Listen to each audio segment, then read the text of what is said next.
Yo, yo, yo, what's goody? It's Bear in the building. Thank you for tuning in to another episode of Kueen Talk. If you are new here, welcome. Make sure to hit that like button, subscribe button, leave a comment. Let us know what you think of this episode. Today we have a very special guest. We got Racheal Willard Waterhouse, who is a powerhouse in every sense of the word. As a fierce strongman athlete and a dedicated coach, she doesn't just lift heavy, she lifts others, pushing limits and breaking barriers in the strength sports. Please help me welcome Racheal Willard Waterhouse. Hey, Welcome. It's good to finally have you on here, I Racheal. know, I know. I'm here finally. Yes. And I think it's like important to note like why you didn't want to come to the podcast because I feel like that conversation is actually needed because a lot of people feel that way. Yeah, So you're married to a man, yeah, which I feel like that's like a big reason, but yeah, you're still a part of the community. yeah. And so Yeah, I still identify as pansexual because I just love people. Like I love their personalities, but I didn't want to take up space from other individuals. That still you know present different in this community. Whereas me, I'm with a man, so the way I present is different. So yeah, but yeah, so I was like, but you're still part of the community. yeah, Like yeah. if if you something happened, like it's not like Oh yeah. your sexual attraction or physical attraction to other people like that didn't just go Didn't go away away. because you're with a man. Exactly. Yeah. And so, how long have you been married? I've only been married 6 years, but we've been together for 13. Okay. And Yeah. how has he like feel about like your identity and your sexuality? Like, has he? Oh, he's always been accepting. Yeah. Like sometimes he'll make jokes like, "If you leave me, you're gonna find someone else that's not a man." I'm like, "You damn right. You damn right." But he's so accepting. Yeah. Yeah. And she, her is your pronouns, Yes. correct? Yeah. And you have two beautiful I kids. do. How did you realize like, okay, I am pansexual? Like, when did that?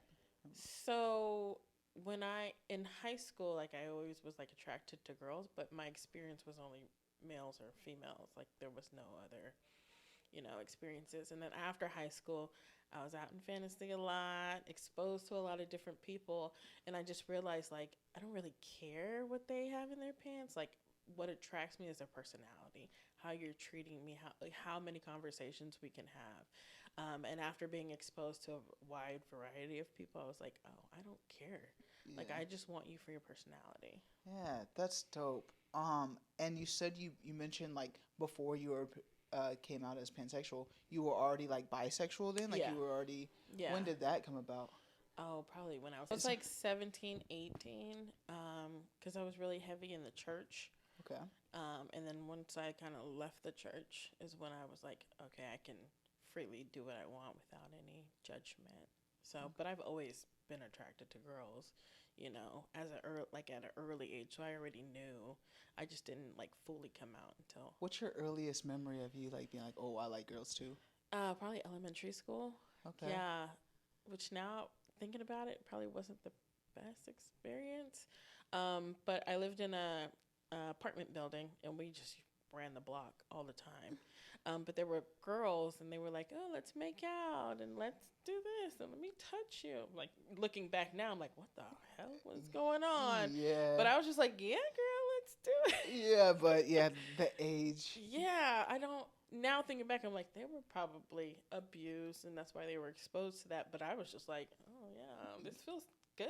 This is Yeah. nice. So Wow, that is a different experience too yeah, because I feel like I also like at a younger age like had something similar like in my early childhood of like I remember like in kindergarten of like kissing a girl and stuff like that too. So it's like I was very young doing things that I shouldn't have been yeah, doing. yeah, Um, but yeah, it is. I'm always like now that my if I have nieces or nephews or something like that, I'm always like, man, if you were like me, like you better watch. yeah, exactly. Especially with my kids, I'm like, these like with my son now, he's in school. I'm like, oh, let's talk through these things. People are doing these things to you. Like you need to speak up. Like Yeah, this is not normal. And did you have a conversation like with your parents about that, like growing up? No. Yeah, So my me parents neither. didn't really talk to me about that stuff, so I didn't know what was right and what was wrong. And it was like I probably was like 3rd grade when it like started. And I just thought it was like, "Oh, okay. Like we like each other. Yeah, Yeah, let's do that." But again, now that I'm older, I'm like, that that right. was Yeah, not right. look back. Yeah.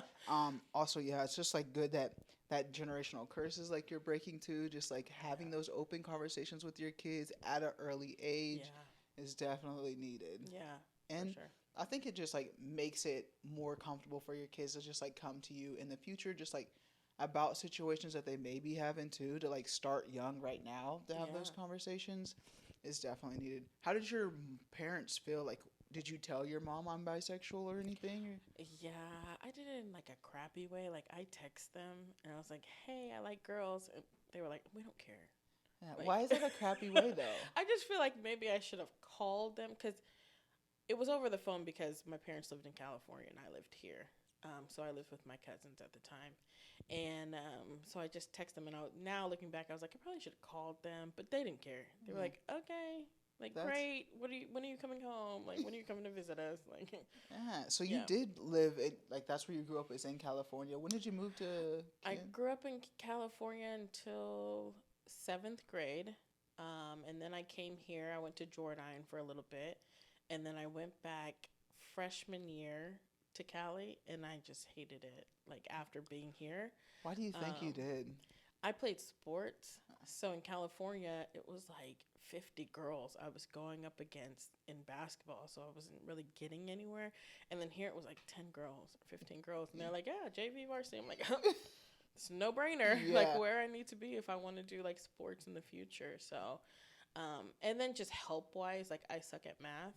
So when I was in high school in California doing math, there was no one to help me. I just failed Mm. the class. And then here, like my teacher's right next to me. They're helping me. They're getting me a tutor. So it was just easier for me to make that transition back here. Do you miss it, Cali life? I do. Yeah. Yeah, yeah. Do I you? always wonder like if I had stayed there what my life would look like now. But I don't regret it. Like Yeah. I have kids, I have a beautiful life, so Do you visit often or I anything? You don't. I don't? don't like to travel a lot. Really? I don't. I don't. I'm a homebody. And then all of my family moved out of Cali. So my Okay. mom's in Reno, and then everybody else actually moved here because it's cheaper to live here.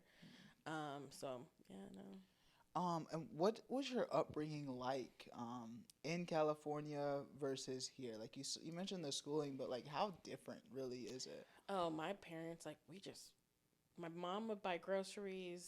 Like we always had food. Like we never went without.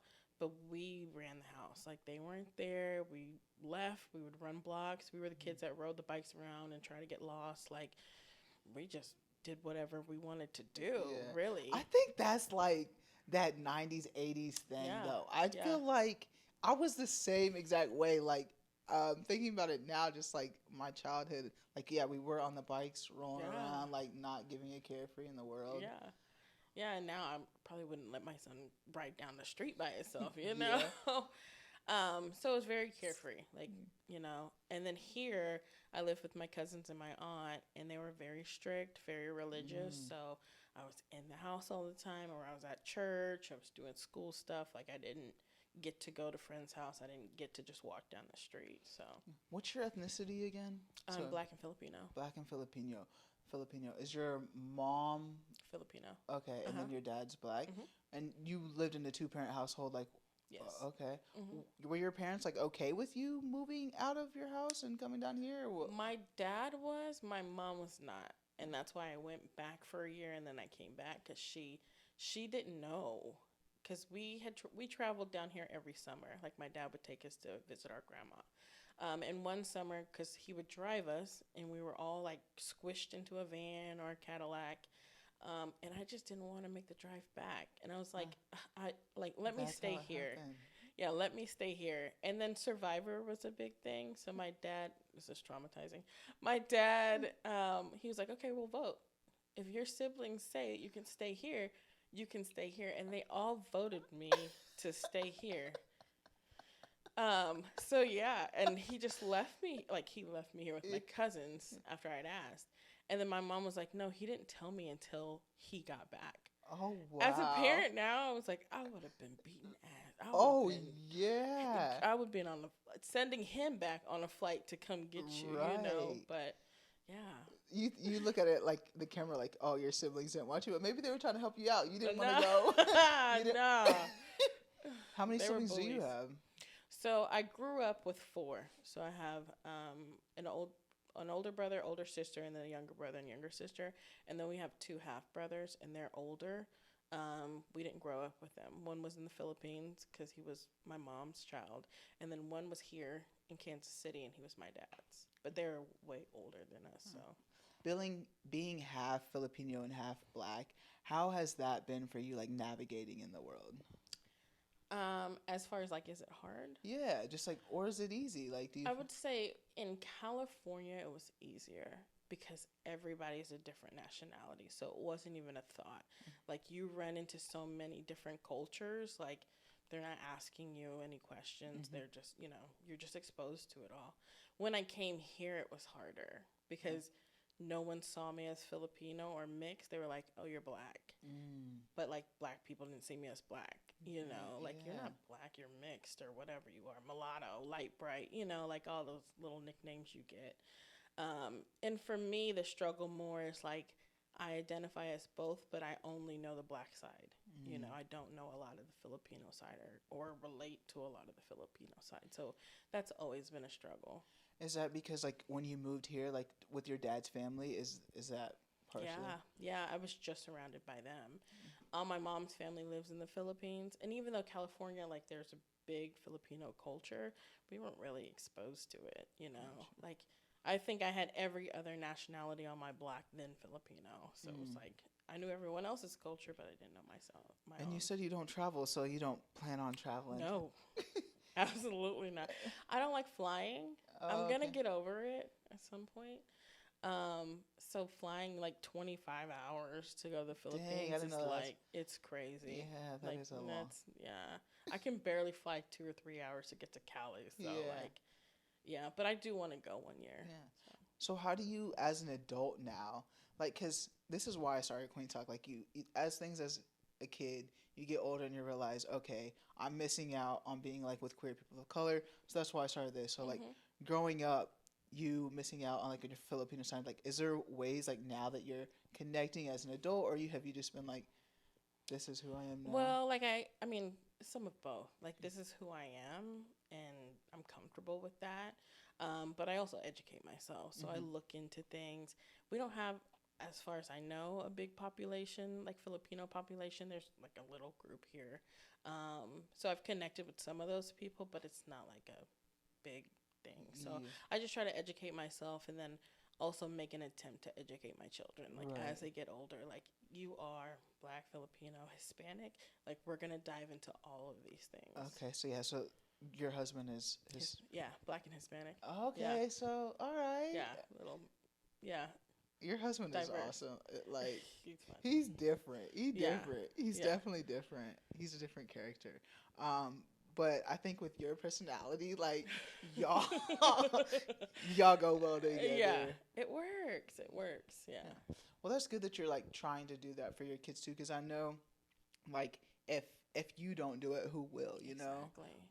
what that's what your situation is. Like, if Yeah. your parents don't do it, who will? So when you said you moved here, from California with your family, you got those names and stuff like that too, of not being like fully black with Oh them. yeah. Was it like growing up with Here. your cousins? Yeah.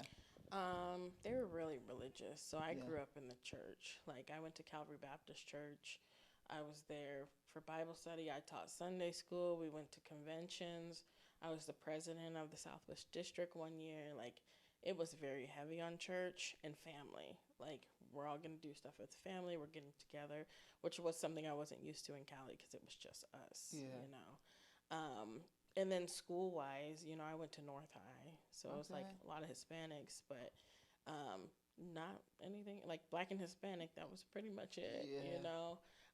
So even in school, I kind of got that. They were like, "Oh my God, you're here," and they'd pull on my hair, touch my Uh-uh. hair, like, "What are you? I don't even know what Filipino is," and I'm like, where am I? Like, I can tell I'm in Kansas. Like, it Yeah. was a culture shock the first year, and I'm then surprised after. you say, like, do I want this? Is the sports really worth it? Hey, but hey, the sports were worth it because look where you are Yeah. now. And I had really great friends. Yeah. Like, I ended up being like, I wouldn't say popular, but like I hung out with basketball players. I hung out with the girl basketball players. I sat with the people at lunch that no one talked to. Like, I got along with everybody. So it, like, North felt comfortable to me. Yeah. And like I was just saying, like you came here, you said earlier, because like the sports, it's what kept you here. And now you're a strongman athlete. Yeah. When did you start Yeah. strongman? I started strongman 4 years ago. 4 years ago? Yeah, Okay. yeah. I originally was in powerlifting. Like, I found the gym because I wanted to do powerlifting. And I think I did like one mock meet, and I was like, this isn't for me. Yeah. And then my coach, Coach Mai, she was like, let's try strongman. And then we all were like prepping for a show, and that's when I was like, this is what I want to do. Yeah. This is the sport. Shout out Mai, because Mai's good people, but I'm gonna tell you what. I'm gonna tell you what. She's a person like she loves you like when you're connected, but at first you're like, who? Like, wait a second, like. Yeah. We all say she has bad customer service for sure. Yeah. But it's good. But she does have good customer service. Like after you get in there, like then it's like, okay, this woman really cares about her athletes and will do really anything for them. Oh yeah. I enjoy my I can see why you stuck around for the longest you did. What's something that got you even into powerlifting though? Like what made you start that? So I had just had my son, and I've always liked to lift heavy weights. Like when I went to North High, we had a powerlifting team. I didn't know that was what that was at the time because the coach was like, we're all lifting heavy and we're going to go to this competition. And I remember doing squat, bench, and deadlift at the competition, but he didn't explain exactly like what we were doing. He was like, you guys are just going to go and do this. But during weights and PE, I'm lifting heavy. I'm benching like 135. Like I was always like the strongest one. Yeah. So it was just natural to me. So after I had my son, I was like, I need to do something. Like I need to get moving. I need to lose weight. And then I just YouTube, like I go into like a spiral. Like if I'm on a topic, I'll just research. So I found powerlifting. I was like, okay, this is what I like to do. I like to lift heavy, so let's look into this. And you were one of my first athletes, weren't you? Yeah. She was I had Googled powerlifting gyms, and we found TopCrop. So I messaged them, and at the time she was training like bikini bodybuilders. Oh, okay. I walked in and they're like skinny and muscular, and I'm like, what the heck am I doing here? And then when I walked into TopCrop, like there's a big guy and he's deadlifting and making all these noises. I'm like, this is not it. And I had my friend Lizzie at the time, so I was like, we're going in this together. Yeah. I was like, we're going to give it a month. And through that month, Mai would be like, come work out with us. Come do this. Come, like she was including us.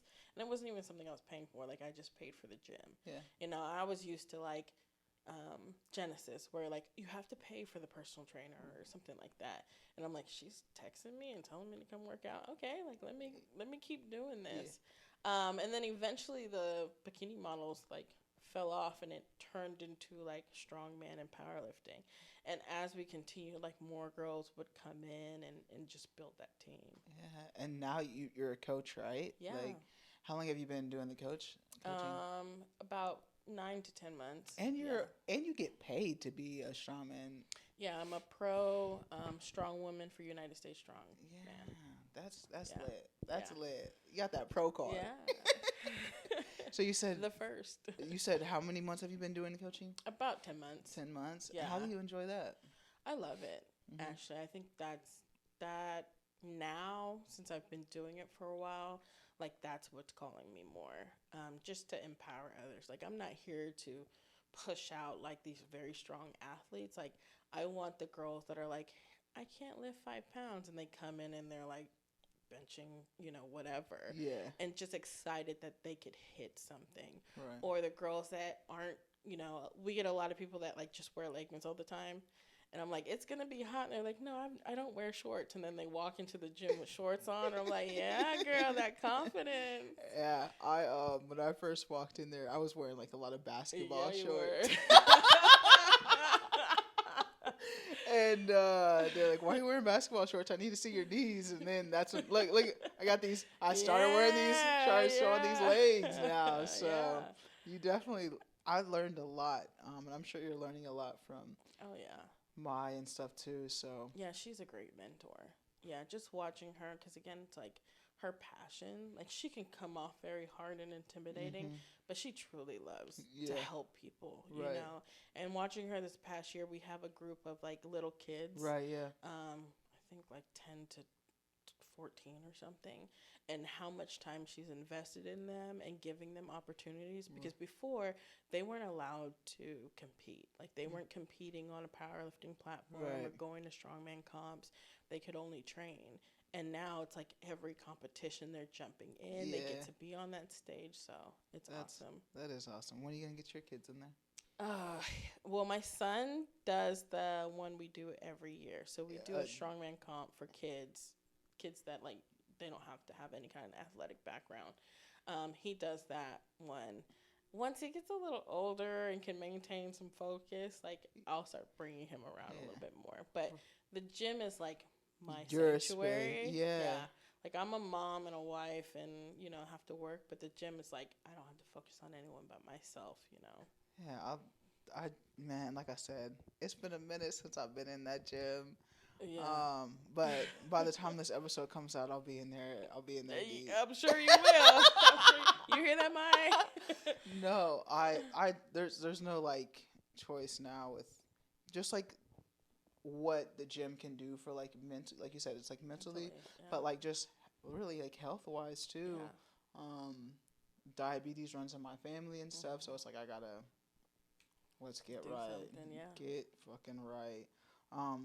When you started your journey with lifting and stuff like that, what was that like for you? Like staying consistent wise? In the beginning when it was just me and Lizzie, it was harder because it was just us two. And I was very uncomfortable in my skin. Like I was the one that wore leggings all the time and big baggy shirts, and like I would purposefully go late at night when no one else was in the gym because I'm like, I don't want to look stupid. I don't want people to look at me. Now I'm like, nobody's looking at you. If they're looking at you, they're cheering you on. Right. You know, at least at TopCrop, they are. So it was hard. But once I got around the girls, like once more girls started coming around and like training with them and encouraging, like it was so easy. Yeah. Yeah. I think also, like when I first walked into TopCrop, the first thing I seen was just first Mai. She's a person of color. Instantly, okay. Woman, person of color, checks boxes. Yeah. Then I look to the right and I see a pride flag. I'm like, oh, another checked. Checks. And just like you said, like the girls that were in there, it was very like welcoming, a family dynamic. Like you guys have parties and stuff like that too. And when I went, I was leaving from California is like when I came here. And so like the old gym that I was at, they would do that, just like have gatherings, and Mai's had gatherings at her house and stuff like that. It really is a community she's building there. Oh yeah. It's awesome. And I TopCrop didn't know they were getting sponsored this episode, but definitely shout out to them. Shout out to TopCrop. What do you foresee like in the future wise, since you're a pro? Like do you have if someone wants to get active in that, like how is that, how do they become a pro? Or just in the strongman arena? I would just say come train. Like find a space. So whether that's TopCrop or anywhere else, TopCrop does have the most equipment for strongman though. To plug that in. Find a space. Find a coach that can train you in that. And find a competition. Jump in. I think people, when they start working out, you hear the word like compete. I know when you start, we're like, you gonna compete, girl. Like you gonna get in it. Yeah. But you know, you don't know until you know. Right. You know, people are like, well, I'm not ready. I'm not strong enough. And I'm like, you are. You don't have to lift 1,000 pounds to compete. Like, compete, get that experience, feel that adrenaline, like get that confidence. So yeah, find a space and then jump into it. Pro level for United States Strongman, it's a little harder. How did you? Yeah, how did you? So I didn't actually ever want to be a pro. Like I just do this because I love the sport and what it does for me. But for United States Strongman, you have to have six in a class. You know, Mm-hmm. you know, Yeah. you have to have six in a class. So at that time, there were six of us. So it was like, okay, we all have to compete. So two of our teammates can go pro because they really, really wanted to go pro. But I'm also really like Competitive. competitive. She is competitive. So I'm like, yeah, I can do this for you guys. Like, I'll jump in and, you guys can take it. And once I got on the stage, like, I was like, oh, I got to go balls to the wall. Yeah. So I did, and I ended up winning. And then once you win a pro class, you get an invite to Pro International. So that year was the very first year. Not a lot of people signed up for it. There was like 3 or 4 girls signed up for it. They all dropped out. They all dropped out before the comp. Dang. And they were like, as long as you go and you compete, like I had been training, so it wasn't like I just went in there and didn't do anything. I got a card. I had to train still. So I trained before I knew everyone had dropped out. So I went and I was like, okay, let's do this. And I still went balls to the wall. Yeah. I still, like if you look back on the videos, I still, did all the events. I did multiple reps of things. Like I was like, I'm going to compete like somebody is going against me. Right. So. And you could tell just like now, you are very strong. I like. Yeah. I'm competitive too. Uh-huh.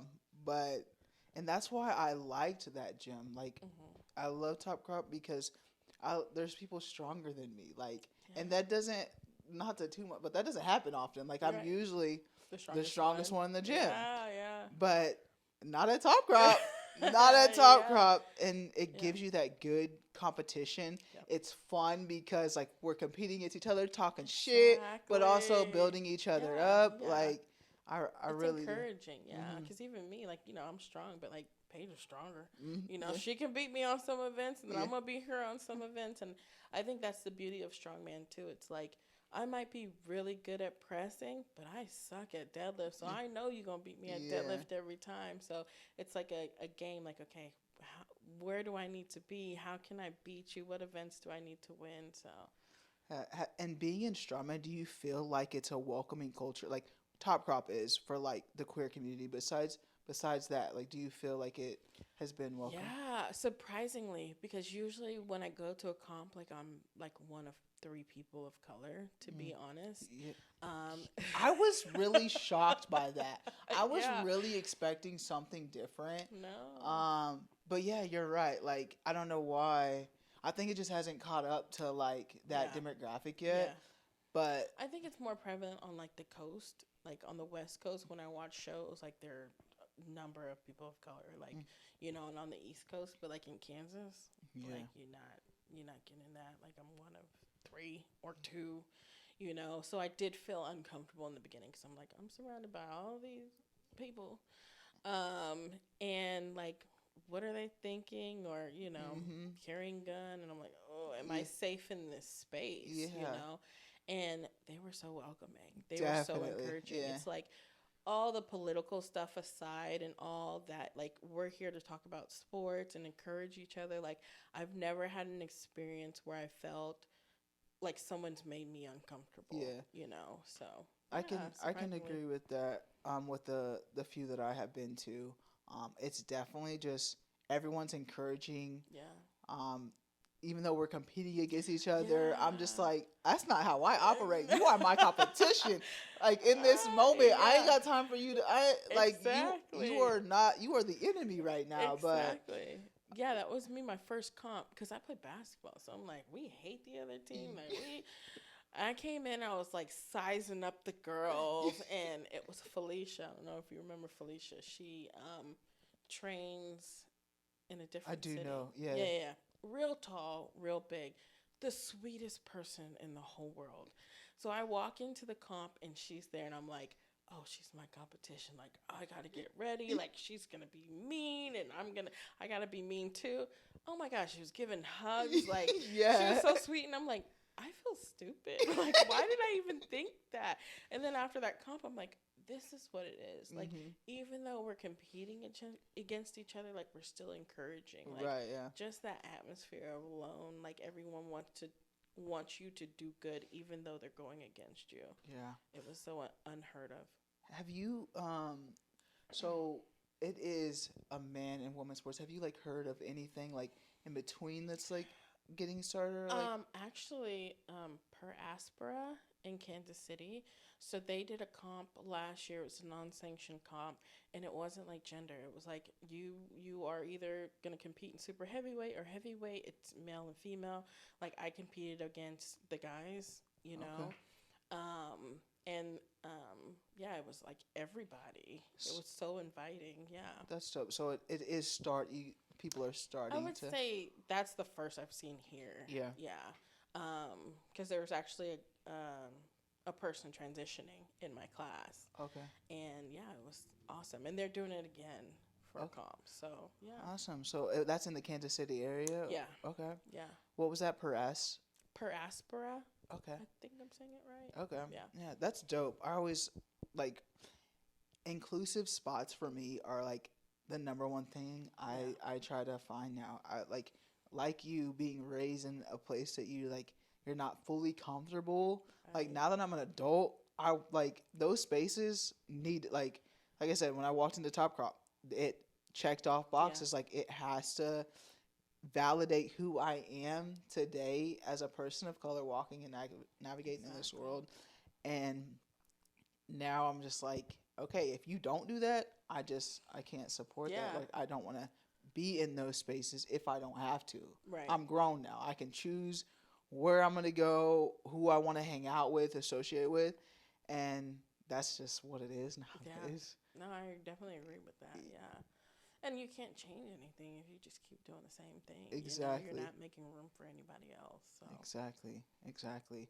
Talk about the religious portion of it. Oh yeah. Because you said you were actively, heavily in that, and then when you stopped as one, like you were like, okay, this is who I am. And you said you were like the president of Southwest District. So my church, and it was like all the churches around Kansas, I guess, the Baptist churches at least, got together once a year and had a convention. It was like a 3-day convention, like all the kids went, and I was a teenager at the time. So I think I was 17 at the time that I was the president. Yeah, so we would do that. I was very heavy in the church. I stopped going to church because I had experiences that made me very uncomfortable. Like I had pastors that would hug me too long or touch places that they shouldn't touch. And as I got older, I was like, this isn't right. And then when I was the president of that convention, you have to have a speech. So you present and have a speech for everyone. And I gave a speech about, coming as you are, because they had very strict rules of how we had to dress. We had to have our skirts down to the ankle. We couldn't wear pants. We couldn't, it was very, very traditional. And I was like, why? If the goal is to get people to Jesus and know God, what does it matter what we're wearing? I'm like 14, 15. I don't want to wear a skirt dragging down on the floor. Let me wear my jeans and a t-shirt, Like I'm receiving the same message. So I wrote the speech, I gave it, and all of the kids, all the teens and, they all loved it. They're like, yes, this is what we want. All of the adults hated it. And after I gave that speech, I still had obligations to do stuff. So I had to, as the president, you had to run certain meetings. And I would ask some of the adults, like, hey, can you grab this? No. They wouldn't help me. They stopped talking to me. They gave me dirty looks. And I'm like, all based off a speech that just said, we should be able to wear pants. Dang. So my perception of these people, you were just so nice to me and helping me a day ago. But now that I don't align with what you want me to align with, this is how you treat me. Wow. So that just skewed my perception of, the church. And then when I got back to my home church, I would bring in, like, I still work with individuals with special needs. So I would bring them into church, and people would look at them different and treat them differently. And I was like, why am I here? Like, Yeah. I don't want to be a part of this. Like, this is not what Jesus wants or God wants. Like, we're not reading the same Bible, Yeah. obviously. So I just removed myself from that. Yeah. And that was at 17 that you removed yourself, or was that just like a year? It was like 18, 18. like right at 18. How did your family, because you said you were living with your family who was religious, like how did they feel about that at the time? Well, I had other family issues. So I cut ties with my whole family because it was a toxic situation. My family members were like taking advantage of me and just my parenting situation. So my dad, even though I lived here, my dad would send money all the time to pay for our things. And they would tell us, like, oh, they don't care about you. They're not sending money. They wouldn't let us call. They just painted a very different, like, situation of what was happening. So I knew as soon as I turned 18, I was like, I'm getting out regardless. Yeah. Like, I'm going to do what I need to do. Because it was like 16, 17 when I realized, like, okay, this is not, like, I don't want to live here. Yeah. I don't want to be in Cali, like, because it was too much. And I knew, like, school-wise, I would fail. I knew that for sure. But I knew I didn't want to live with them anymore. Just seeing, like, them taking advantage of people and stuff.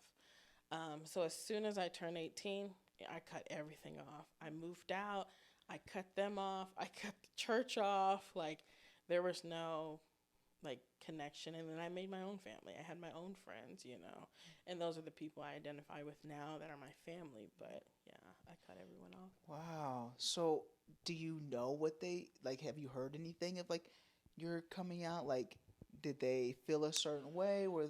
I think that some of them were surprised. Some were jealous because they actually ended up coming out after.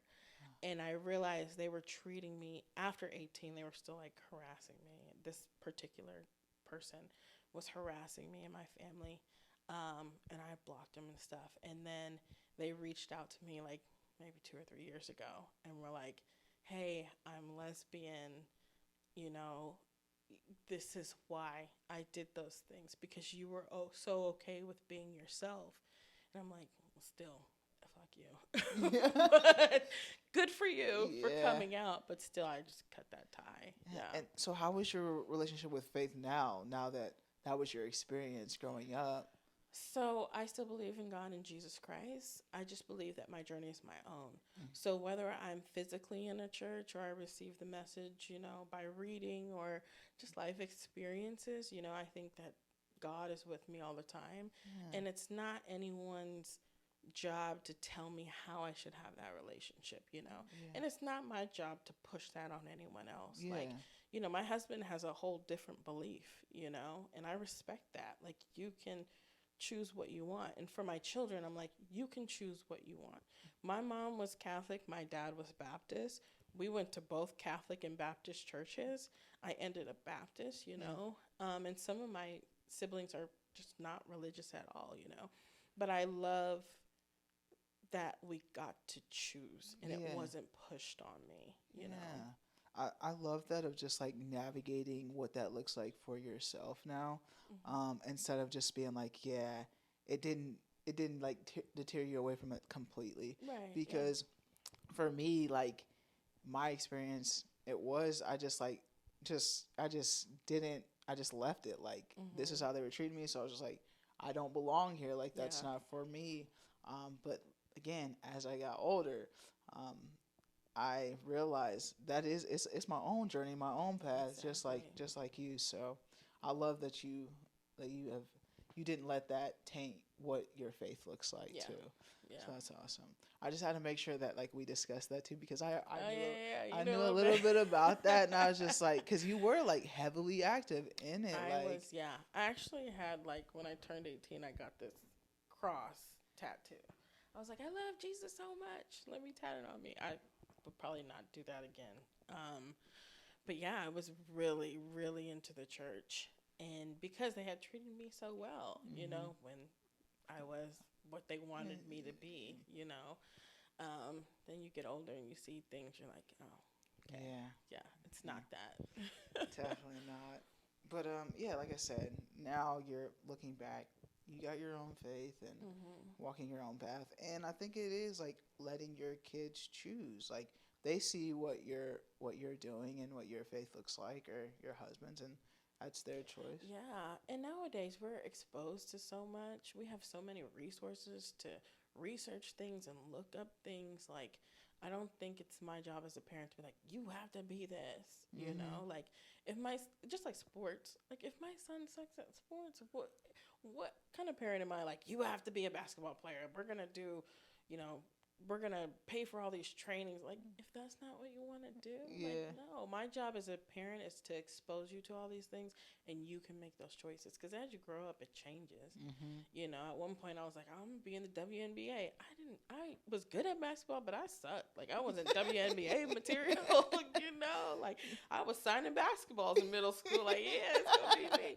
And now I'm like, yeah, no, I just want to be a coach. I want to inspire others. Like, this is the side of sports that I want to be on. So your things change, you know. It's just about exposing people to all those things.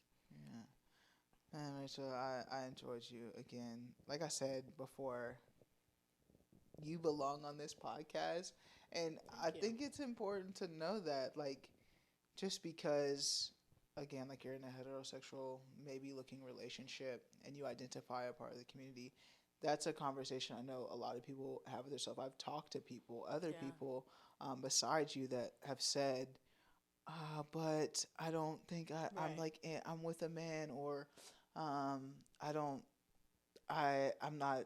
They don't. They obviously don't feel like they're a part of the community Yeah. anymore because Yeah. like I'm in a relationship. So, but yeah, that's not the case. Yeah, and I don't know if it's like maybe it's old school thinking. I'm old, you know? So like maybe it's the old school thinking and people think differently now, but it is more of like since I don't present this way, like I feel like I have to constantly tell people like I am actually I dated, you know, like have to validate that and I'm like instead of having to validate, like I'll give space to the other people that present and I mean do have it harder. You know, like if I walk down the street, no one's double looking. You know, they're not looking at me or gonna say anything crazy because I got this big man named Tyrone.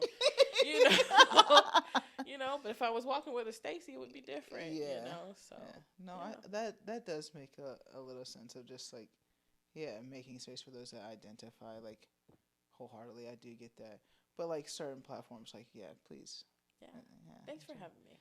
yeah. It's about damn time. It's about Yeah, damn time. yeah, yeah. What would you like to leave the audience with today, though? What? I don't know. I would say, as far as like sports and stuff, or in just life in general, do what makes you happy. Don't, it doesn't matter what people say. Someone's always gonna have an opinion on your life and what you do. At the end of the day, like, do what makes you happy. You're the only person that matters in your life. Even when you have kids, like, you have to focus on yourself too because your kids see that, you know?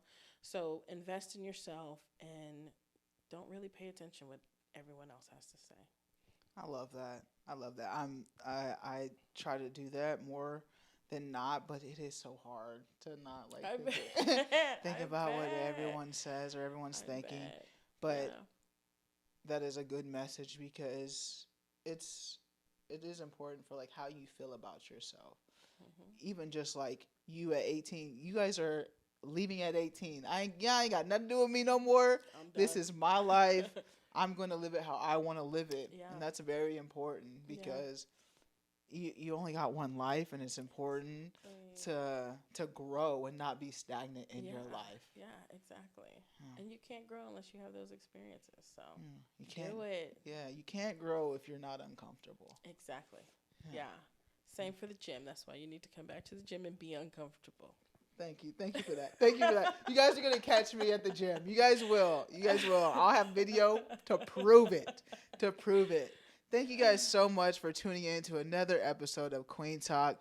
Make sure you guys let us know what you think of this episode. Comment if you are like Rachel. Like if you feel like you're in a heterosexual relationship and this identified with you, let me know. Like I want to hear your story too. You guys make sure to hit that like button, subscribe button. As you know, every Thursday we come up with the episodes, so stay tuned.